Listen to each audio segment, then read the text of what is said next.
teman-teman, perkenalkan nama saya Besti Vanisega dengan nomor induk mahasiswa 8596492. Saya dari Saud Prawira UPBBJ UTM Medan. Saya akan melakukan pengamatan tentang simbiosis. Alat dan bahan yang kita gunakan yaitu alat tulis dan tabel pengamatan serta alam sekitar yang ada di lingkungan kita sendiri. Nah, tahukah kalian, makhluk hidup di muka bumi ini tidak bisa hidup sendirian. Mereka saling menguntungkan dan saling membutuhkan satu dengan yang lain. Nah, itu yang dimaksud dengan simbiosis. Baik teman-teman, pada kesempatan ini kita akan mempelajari tentang simbiosis. Apa ya simbiosis itu? Simbiosis adalah semua jenis interaksi biologis yang berlangsung dalam jangka panjang dan erat antara dua organisme biologis yang berbeda jenis atau spesies dan hidup berdampingan. Secara umum, istilah ini mencakup berbagai jenis hubungan, di mana organisme yang terlibat atau disebut simbion bisa saling menguntungkan, salah satu diuntungkan dan yang lain tidak dirugikan, atau bahkan salah satu diuntungkan dan yang lain dirugikan. Ada 3 jenis simbiosis, yaitu 1. Simbiosis parasitisme adalah hubungan antara dua makhluk hidup berbeda jenis di mana salah satu pihak diuntungkan sedangkan pihak lainnya dirugikan.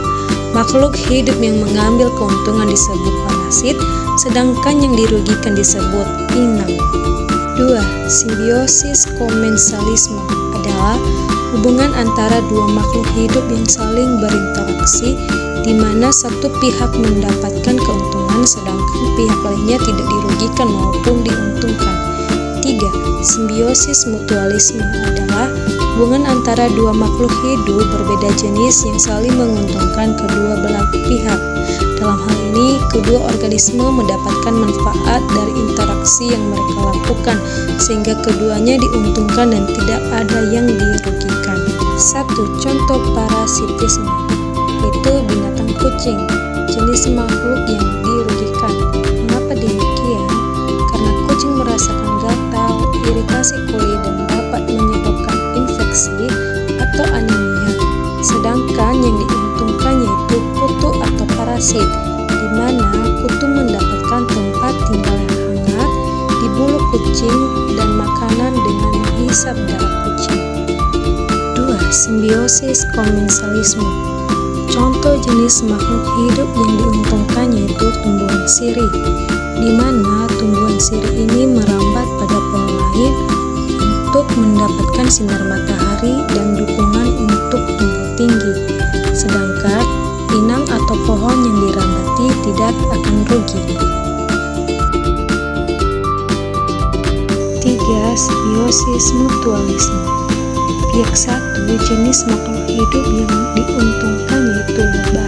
Keuntungannya, lebah memperoleh atau mendapatkan nektar atau madu atau sari manis yang digunakan sebagai sumber makanan dan energi.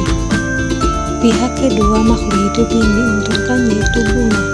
Keuntungannya, bunga terbantu dalam penyerbukan karena sebuk sarinya dibawa lebah ke bunga lain.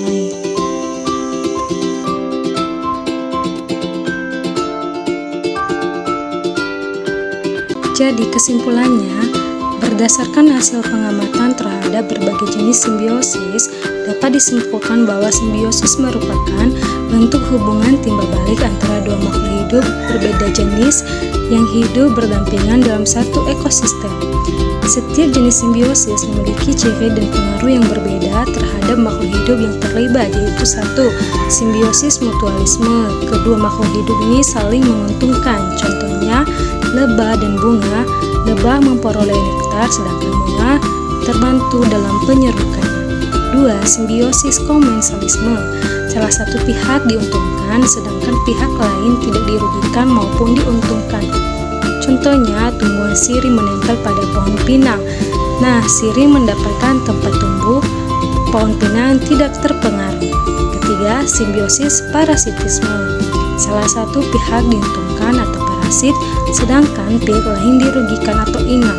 Sebagai contohnya, kutu pada kucing, kutu mendapatkan darah, sedangkan kucing mengalami gatal dan kehilangan darah.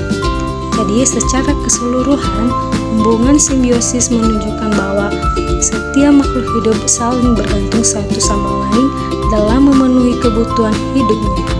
Walaupun ada hubungan yang merugikan seperti parasitisme, semua bentuk simbiosis berperan penting dalam menjaga keseimbangan dan keberlangsungan ekosistem di alam.